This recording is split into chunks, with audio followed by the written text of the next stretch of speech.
repair shop today. Good. That didn't break. Unsettled weather for Steve as he grapples with a badly bashed barometer. The main frame is quite bent, so that must have been quite a fall. While Dom helps stained glass buff Matt illuminate an act of wartime heroism. That looks absolutely exquisite.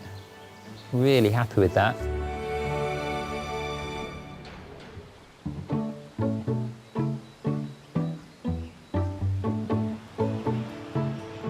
But first, Somerset sisters Daisy and Indiana Perry with some fading souvenirs of a life on the open road.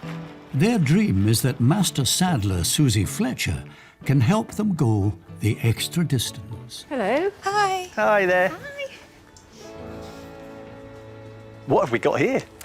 So we've brought in Dad's saddlebags. They're meant to be for a horse. Yeah. He's always had them on the motorbike since... Oh, right, okay. since the 80s when he won them at a raffle. What's his name, your dad? Mark. Mark. Yeah. He's done tens of thousands of miles with them.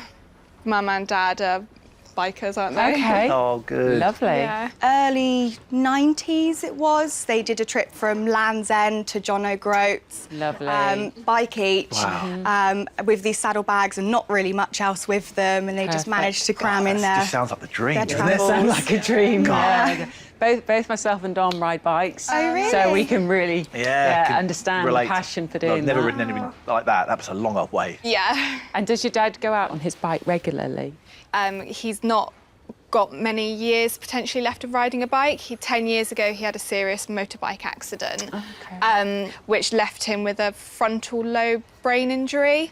He's still able to ride his bike. good. He is still, Can he? Oh, good. he's Good on still safe to go out on his bike and make decisions, probably because of his experience, his That skills. muscle and memory his- is there.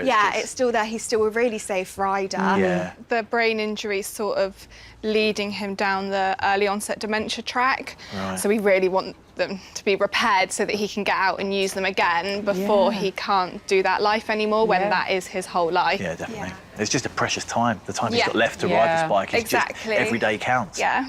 Absolutely. So what exactly is wrong with them? There's obviously a big burn hole underneath from where they were sat on the exhaust. Yep. And then here, to be honest, I'm not really sure what's under here because I don't want to take it off. No, don't. Please don't. And this is, the straps all need a lot of attention. Yeah. It would just be amazing for him to have them restored to their former glory.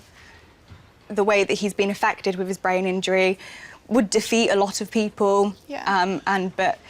The fact that he's still strong and he's... Yeah. Absolutely. Yeah. Yeah, so he's really excited, which is why we just want him to keep riding his bikes as long as he can, because that's him. The day he can't ride his bike is going to be a bad day. Yeah. It's really nice of you to do this, both of you, off of your own back. Yeah. They're in safe hands, I promise. Yeah. We look forward to getting started with them. Really lovely to meet you both. Thank you. And you. Thanks so much. Thank you. All right. All the best. We're getting the bags prepared for Dad because as his memory goes, it's always something he'll be able to cherish. He'll remember specific rides and good times. We've been his world and he is our whole world. It's time to get it sorted for him. Yeah. These saddlebags are absolutely amazing. I love them. These are the classic US cavalry design saddlebags. Those are two of my personal loves, horses and motorbikes, so I feel a really strong connection to these. And the journey that they've had is really, really incredible. I think the first thing I need to do is investigate and see what's going on under here.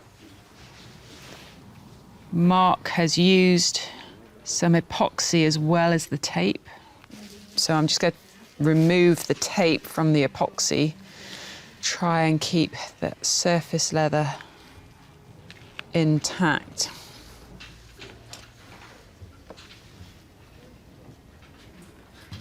Oh, well done. Ah, nice. The damage here is significant, there's no question about it. However, all the original leather is still there, and I can go ahead and remove this flap from the bags and line it and get it all nicely repaired and usable again. And while I've got the flap off, I can actually make up some replacement straps. And once I've done that, I can start moving on to that gusset where it's been burned through. But before I get to any of that, I just need to get all this old epoxy off.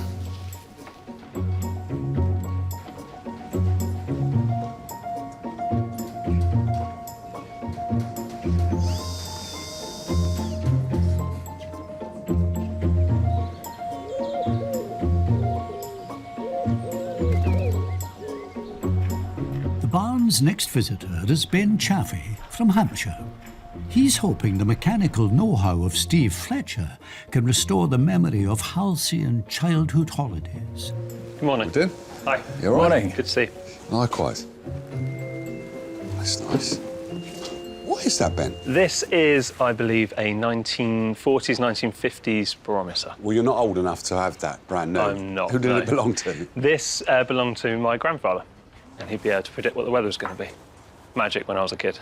And I inherited this in 2009 when he passed away. I grew up going down to my grandfather's house for summer holidays, Easter holidays. So I lived down by the coast in Dorset. Yeah. And summer holidays in Britain, actually, the weather was very much instrumental about whether we could do something exciting for the day or something a bit dull. Yeah. He would tap on the glass in the morning, Okay. and that would determine good day, bad day, do we go to the beach or not? Me and my brother, desperate to go to the beach every day, looking, waiting for that tap on the glass, waiting to hear it's a good day. Yeah. And off we'd go. I think that's a great memory to have, sort of tapping on the glass to see whether you're going to the beach or not. Yeah, but it was always two taps, and my father has the same memory when he was a child of his father, tapping the same two taps on the glass. So there's a little domed glass front to it. Yeah. With a couple of needles that are set into the centre of the glass, and they would swing around the rim to show the direction of the atmospheric pressure. OK. If it's high pressure, beach time, yeah? Yes. OK. Yeah. That's what we're looking for, high pressure. I like the sound of that. Excellent. Was it working when you got it? I think so. Oh, you think so? So, I've never really known if my grandfather was very clever at telling a good story and saying this is what the weather's going to be, having just watched the TV, or if it genuinely could predict the weather. Right. I'd like to think it could predict the weather, and I would love to be able to carry on with my own children. Yeah. And are you going to do what your grandfather did with your children? You're going to tell them a story about what the weather's like and stuff? Absolutely. Yeah? Having watched the news first, yes. Absolutely. And what's happened to it? It looks as if it's been in the Had wars. better days. Yeah, so it had a bit of an accident. It was mounted on the wall in the kitchen. Right. Fell off the wall, hit the tiled floor, smashed to pieces. Oh. And how would you like it to look? It's a lovely looking piece, and if it could be polished up and look shiny, it would be brilliant. But actually, if it could be functional, that's the most important thing to me. Ben, thank you for bringing this in. I'm sure Steve's going to be able to do something with it. I'll try my best. Very best of luck to you. All right. Thank you. You take care now. Take care. Thank Bye-bye. you. Cheerio. My grandfather was a really special man. So when the barometer broke, I was really upset. I was really devastated. I really want to get this barometer fixed because it means I can pass on something to my children that I had as really fond memories from my own grandfather when I was a child.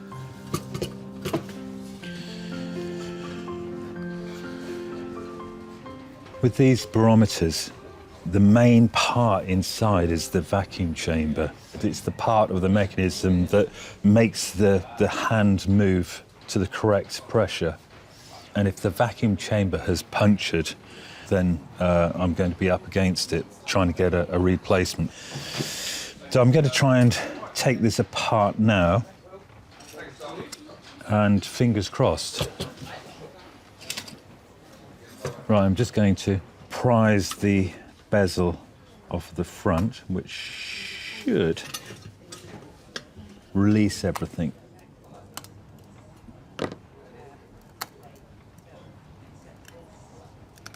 And then the dial should pop off.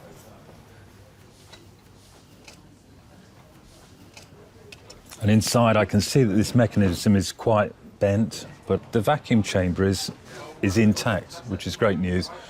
So this is the vacuum chamber here. When the pressure gets high, the vacuum chamber is pushed together more, and the hand will then turn around to the high position on the dial. I'm really relieved that the chamber's intact. That makes my life a lot easier. I just need to straighten all those bent parts. The main frame is quite badly bent, so that must have been quite a fall. And first of all, I must just take this glass out and order another one.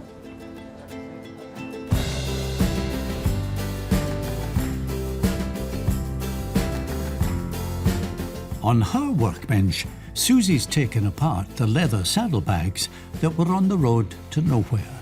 She can now embark on her first task, reinforcing the badly torn flap. This was the flap with most damage. Over time, it literally just tore in several places. So what I want to do is line the flap with this pigskin, and that's going to give it its strength and structure back. What I need to do is to stain it.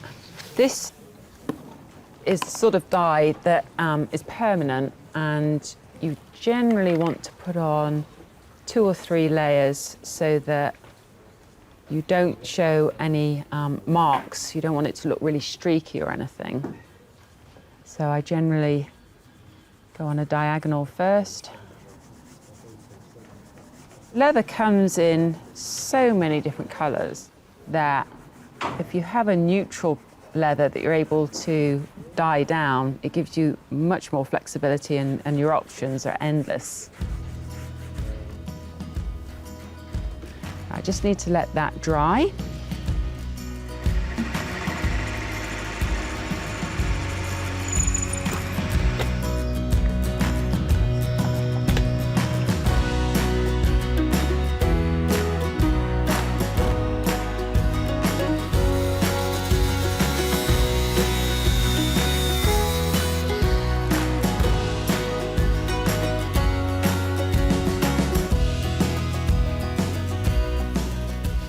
So this is going to be the tricky part here. I've got to try and wrangle that leather in that's stretched and disfigured, and get it to look as attractive as possible.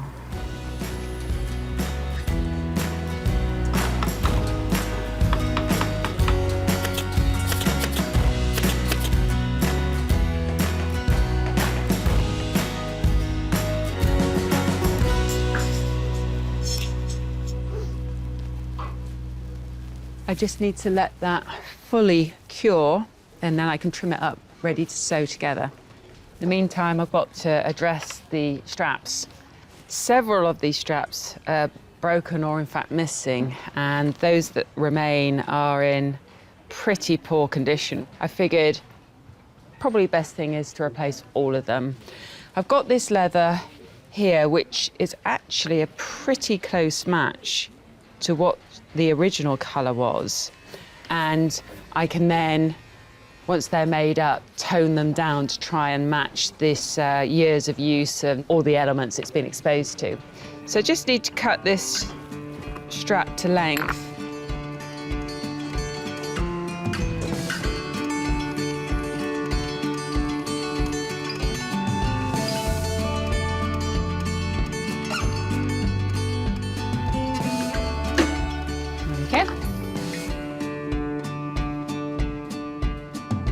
Now I've got the straps held in place, I can now just tack the flap back into position, ready for me to start sewing.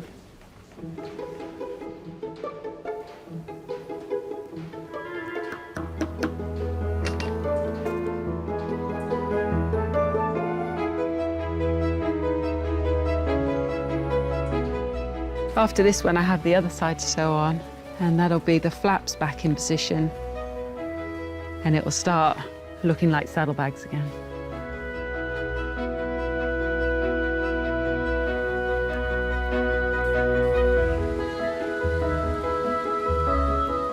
Next, a family heirloom with a heroic history. Jonathan Schoenfeld hopes Matt Nicholls' stained glass wizardry can help its story live on. Hello there. Hello. I'm Dom. And I'm Matt. And I'm Jonathan. Jonathan, it's a pleasure to meet you. This beautiful window must belong to you then. It does belong to me. It's got quite a history to it. OK. There's a name here, Rachel Lear. Rachel Lear is my grandmother. She came to England in 1909 from Vienna with her husband, Victor. He was invited to come to London to become the rabbi, the leader of a community. And he decided to start a school. So what was Rachel's involvement in all of this? She'd be organising events, helping the poor and needy, and she wasn't frightened to put her foot down and to say, this needs doing and that needs doing. It sounds like both of them together were just an unstoppable force. Oh, yeah, she was forceful, very forceful person indeed. Yeah. Do you think this was above their front door? It's over the front door. OK. It's the window. When my grandparents moved into the house, he decided, out of respect for his wife, to have her name put there. That's really nice. But unfortunately, Victor passed away as a result of septicemia, blood poisoning. Goodness. So my grandmother, Rachel Lear, decided he would be succeeded by my father, Solomon. He built up the school and led the community. Right. In 1938, he was contacted by a colleague who then lived in Vienna. He says, Austria's been taken over by the Nazis. We've got major problems here. You've got a school. Take some children and educate them in London. And his first refugee children came. My father got the visas. My father organised transport, met them at Liverpool Street Station, brought them to his mother's house. And when you came to the house, the hall light would have been on, and it was just over the front door. You would have seen all the stained glass. That warm glow of just like, yeah, we're home, we're safe now.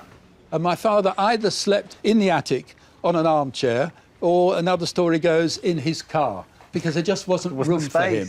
As far as we know, total of about 800 or 900 were brought from Germany, from Austria, and if they hadn't been brought, they wouldn't have survived the war. It's an incredible achievement, It really is, isn't it? To save so many lives. So Rachel, without her, this wouldn't have really happened, would it?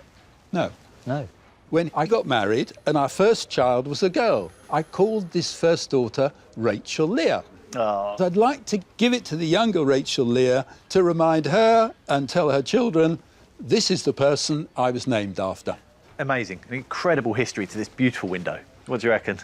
I mean, what's your expectation? I suppose to revive the lettering so that the lettering can be read and to repair where it's defective and clean it up. I mean, you know more about stained glass windows than I do. I think I can do something to it, but we'll have to see. You are the answer to my prayers. Thank you so much for bringing it into us. Yeah, thank you very much, Jonathan.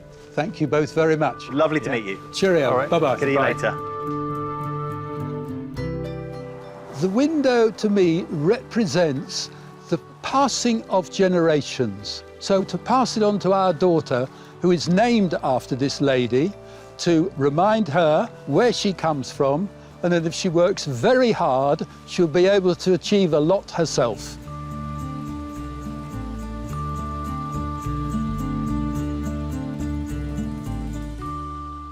Rachel Lear's window is really, really impressive. The glass is all original, which is absolutely lovely to see on a window that's over 100 years old.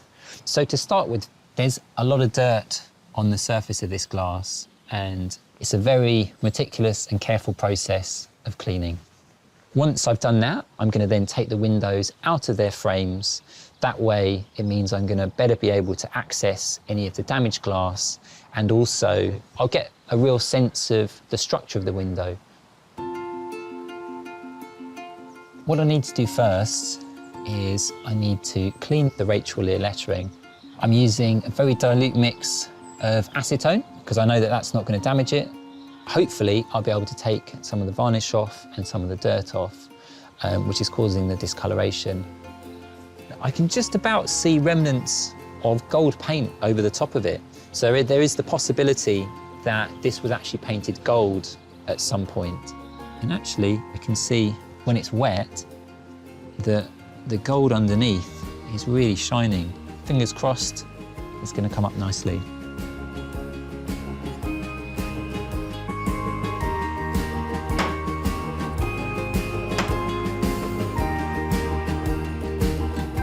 Inside the barn, Steve is tackling the 1940s barometer that is very under the weather after a catastrophic fall.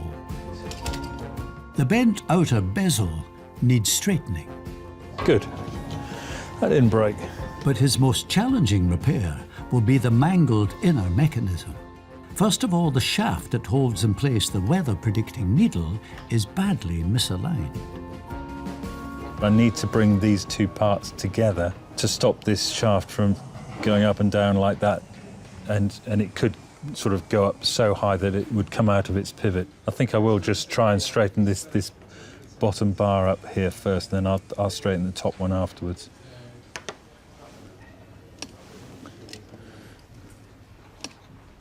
If this snaps now, then I'm in real trouble because I can't repair the bar because it's made up of a composite metal.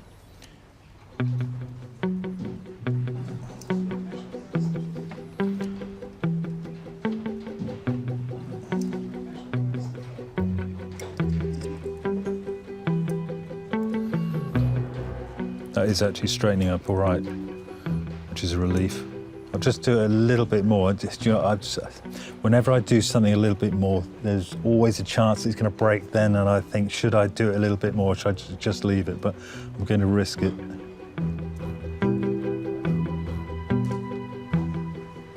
Okay, that's actually worked.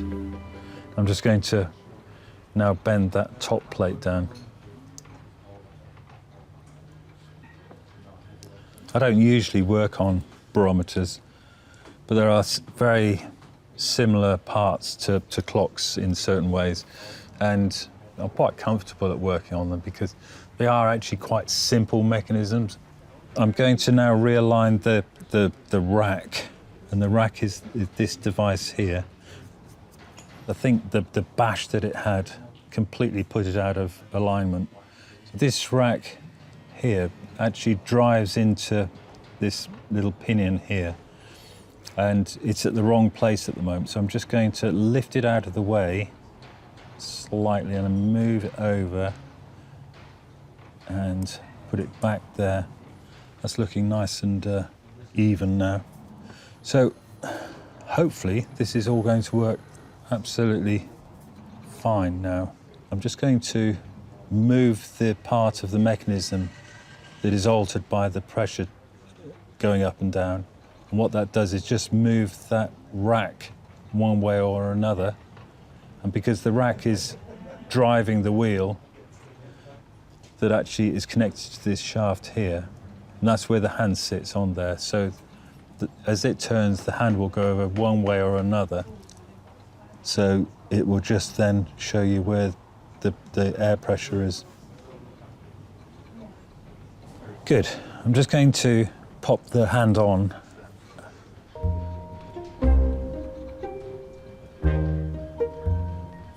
Now I've got the hand on, I'll leave it overnight. I know that the atmospheric pressure is going to go up tonight, and the hand should go around clockwise, and that will just indicate that it is, fingers crossed, working fine.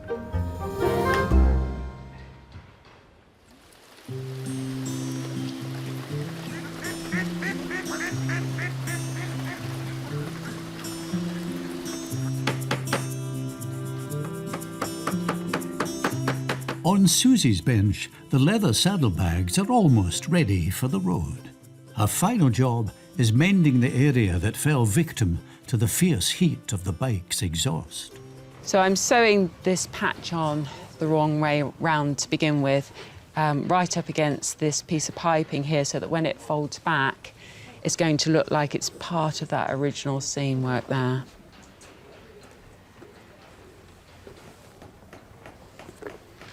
So in this instance, I'm actually working blind. Once you get started, it generally moves along quite quickly.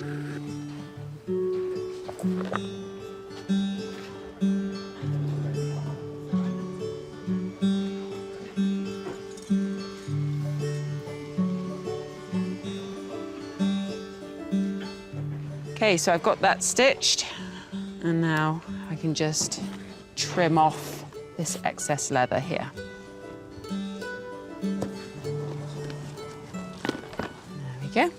beautiful. That's exactly what I wanted. I'm really, really happy with how this has come out. Just need to do a final clean and condition.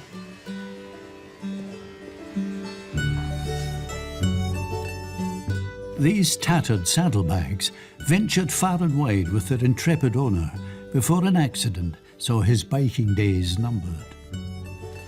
Sisters Daisy and Indiana are determined that Dad Mike can take his precious bags on board again while he's still able to ride. Feeling like excited and nervous, and I just can't even comprehend how they're going to look.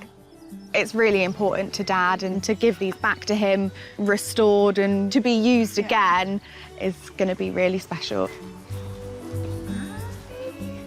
Hello. Hey!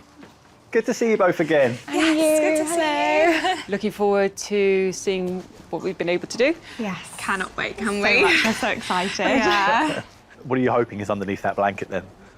Even if they sort of little bit of time reversed on them, the repairs, no hole at the bottom. Less masking tape. Yeah. Yes. Oh, come on, Susie, show them. Okay.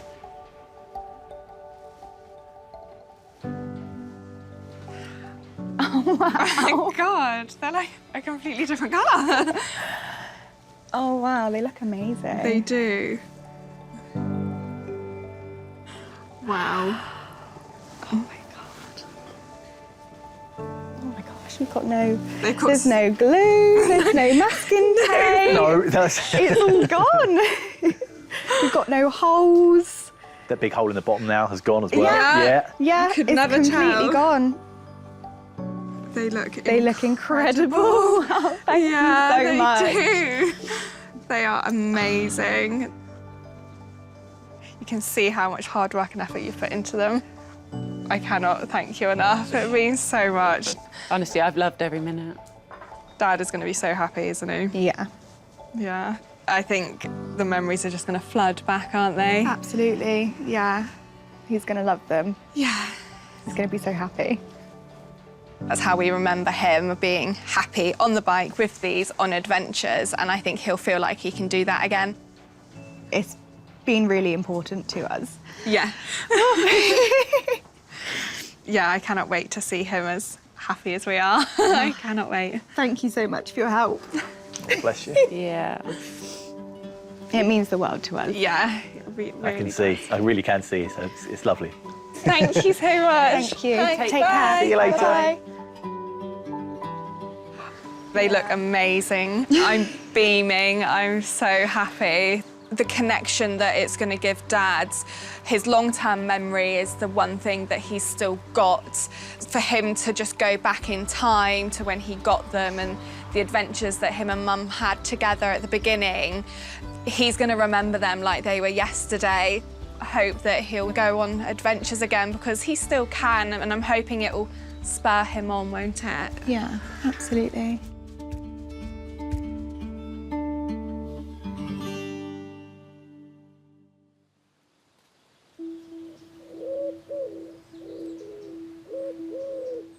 In the outdoor workshop, Matt has finished cleaning the 100-year-old stained glass window, and he's ready for the next stage of the restoration. So now is the exciting part where I get to take the window out of the frame. I need to make sure that as I'm doing this, I'm not putting any pressure downwards onto the lead or the glass, because obviously if I'm doing that, then I'm going to risk breaking it. I really want the frame to be in as good condition as I possibly can. Hopefully, Dom's going to be able to help me out with this one.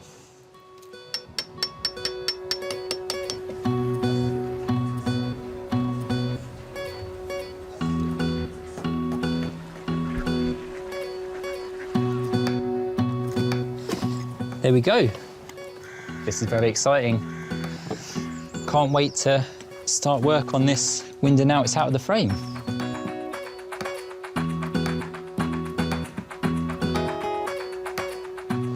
Hey, Dom.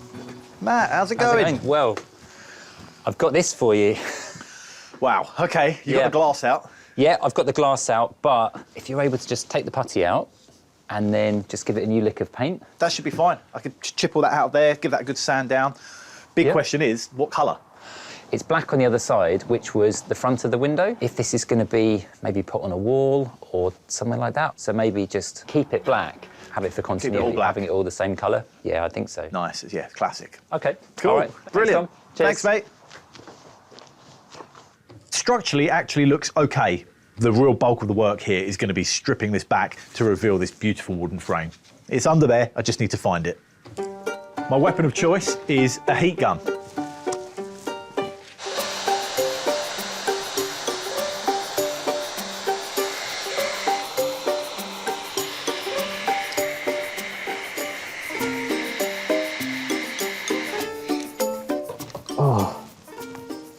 Look at this.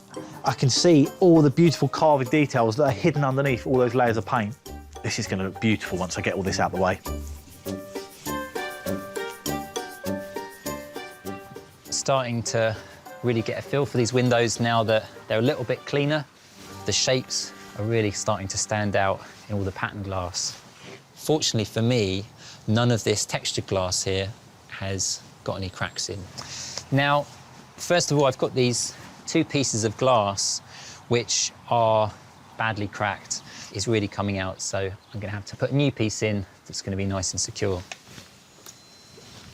Now what I'm doing is carefully scoring the lead at the joint, and I'll be able to easily peel the lead back and then reveal these gaps. And I'm going to be able to cut pieces of new glass that are going to fit really snugly within the heart of the lead. Now, fortunately, I've managed to match this light violet glass and also this kind of bluey green. It's quite a unique colour. So I'm going to cut the new pieces. Hopefully, it's going to break perfectly. Great. Now, that's all in line with the glass at the end. Now, I just need to get started on the next one.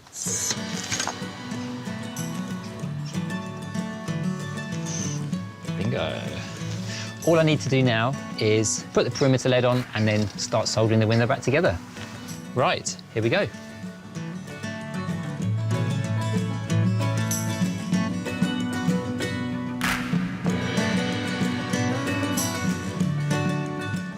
This is going really nicely. Very happy with that.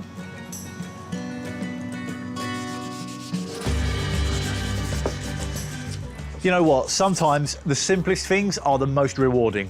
Just stripping back all the old layers of paint and revealing this beautiful frame in its raw wooden state. I'm so pleased how this has come out.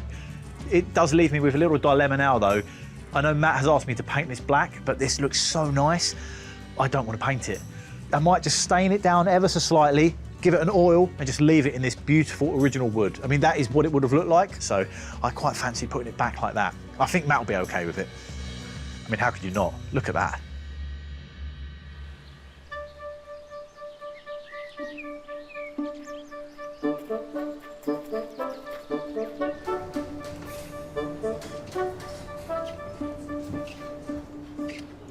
On Steve's workbench, it's a high-pressure moment as he discovers if the newly restored barometer is now responding to the weather. Oh, that's really good. The needle has moved round overnight, which means that the mechanism is working and I can get everything back together. Brilliant.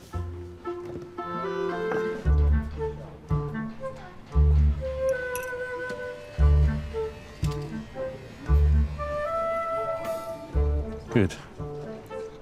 So that's the setting lever. It's going to pop the movement back into the case. I checked earlier for the atmospheric pressure, so I put it in the correct place. Good. This just pushes on, friction tight.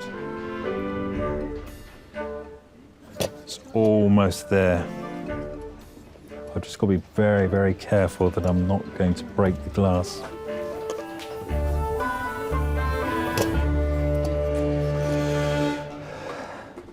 That looks really good.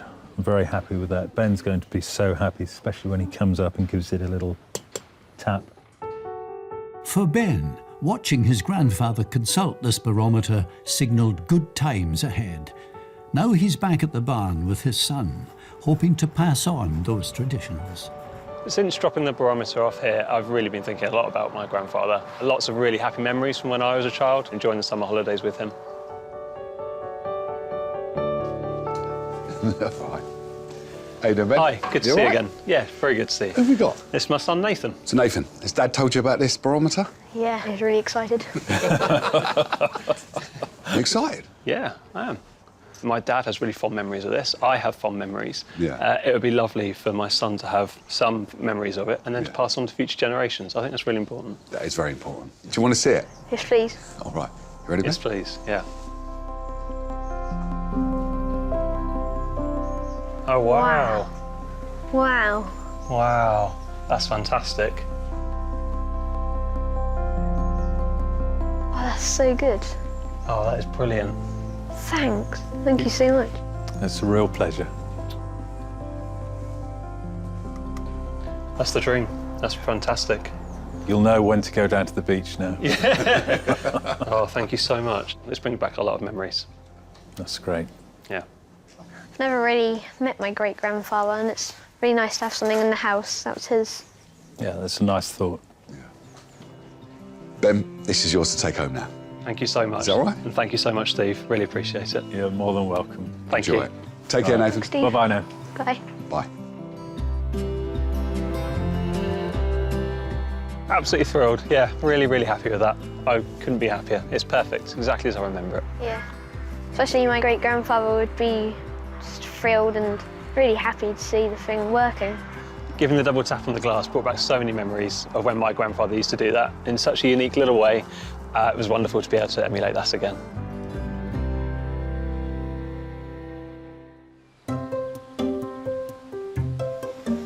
Things are definitely looking sunny for Matt, whose work on the stained glass window is almost done. But the frame Dom's been toiling away on has yet to be reunited with the newly restored panels. Now, Matt, it's finished, but you know what? Once I sanded back all that old paint and revealed this beautiful woodwork underneath, I just couldn't bring myself to paint it black. I hope you agree. That is really beautiful. Definitely the right decision. That looks fantastic. Thanks very much. This is looking brilliant. Thank you. Almost ready to go in the frame. Thanks, Tom. All right, mate. Lovely.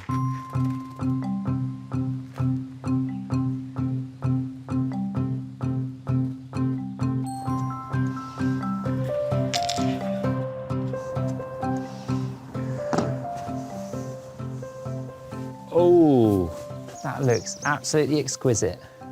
Really happy with that. The light is dancing off all of those patterns. Absolutely magical. The final thing that I have to do is put this conservation varnish over the Rachel Lear lettering. What this is going to do is it's going to protect the lettering, and also it's going to add a little bit of a shine to it. Fantastic. This once vibrant window welcomed countless Jewish refugees from Europe as they stepped into the safety of Rachel Lear's home. But at 100 years old, it had become lustreless and cracked. Jonathan hopes it's now fit to pass on to his daughter, named after the matriarch of his remarkable family. I often reflect on our family and what they've done. My grandmother's window makes me think of my father, who was obviously guided and brought up by my grandmother, and I'm looking forward to see how it's come out. Jonathan, hello. Hello, Dom. Welcome back. Hi there, Jonathan. Hello, Matt. How have you been? The expectation has been building. Oh, I can only imagine. And I'm intrigued to know how it's come out. Well, do you want to see? I'd love to see it, please. Yeah, Over to I'll you, do the Matt. honours.